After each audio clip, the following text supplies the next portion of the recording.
Is your Nissan Altima key fob from 2007 to 2021 models not working, or has the case popped open? A dead battery is the most common culprit. First, confirm the issue.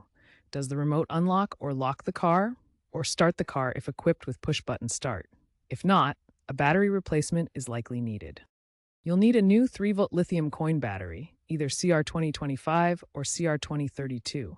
Check your fob's label. A small flathead screwdriver or plastic pry tool to open the case. Optionally, gloves to keep the battery clean and an anti-static mat to prevent damage to the fob's electronics. Having these simple tools ready will make the process smooth and efficient, saving you time and potential frustration.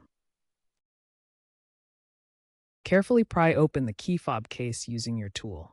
Avoid metal tools if possible. Note the old battery's orientation with the positive side up. Remove the old battery and insert the new one in the same orientation. Snap the case back together, ensuring a tight seal.